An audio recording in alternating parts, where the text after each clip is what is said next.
నమస్తే YNC news కు స్వాగతం.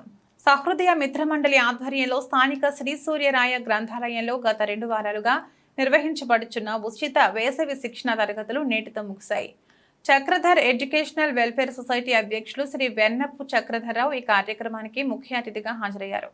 గత 24 సంవత్సరాలుగా క్రమం తప్పకుండా ప్రతి వేసవిలోనూ ఉచిత వేసవి శిక్షణ తరగతులను నిర్వహించనున్న సహృదయ మండలి సభ్యులను అభినందించారు. సంవత్సరం 10వ తరగతి పబ్లిక్ పరీక్షలలో పిఠాపురం పట్టణ పరిధిలో అత్యధిక మార్కులు సాధించిన 3 బాలికలను ఆయన సత్కరించారు.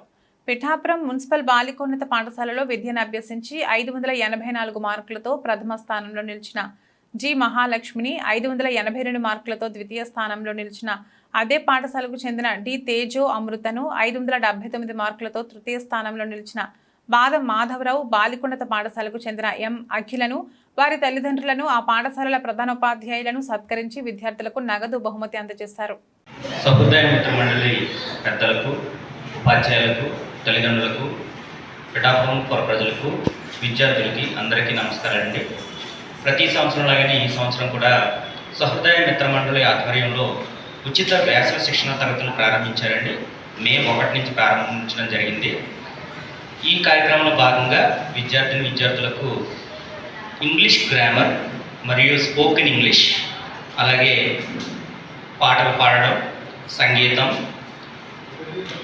లైఫ్ స్కిల్స్ డెవలప్ చేసుకోవడం, రైటింగ్ స్కిల్స్ డెవలప్ చేసుకోవడం వంటి వివిధ అంశాల్లో శిక్షణ ఇవ్వడం జరిగిందండి. విద్యార్థులు చురుగ్గా పాల్గొన్నారు. దగ్గర 40 నుంచి 45 మంది విద్యార్థులు ఈ కార్యక్రమంలో పాల్గొనడం జరిగింది. మరి విద్యార్థులు ప్రతిరోజు కూడా చెప్పిన అంశాలని సరిగ్గా విని వాళ్ళ ఇంటి దగ్గర మరి వాటి మీద తర్ఫీదు పొంది తిరిగి మళ్ళీ మరుసటి రోజు క్లాస్లో చెప్పడం జరిగింది. ఇదే స్ఫూర్తితో వాళ్ళు తమ జీవితంలో కూడా ఇటువంటి మంచి విషయాలు నేర్చుకొని రేపు ఉత్తమ పౌరులుగా ఉంటారని ఆశిస్తున్నాం. Thank you.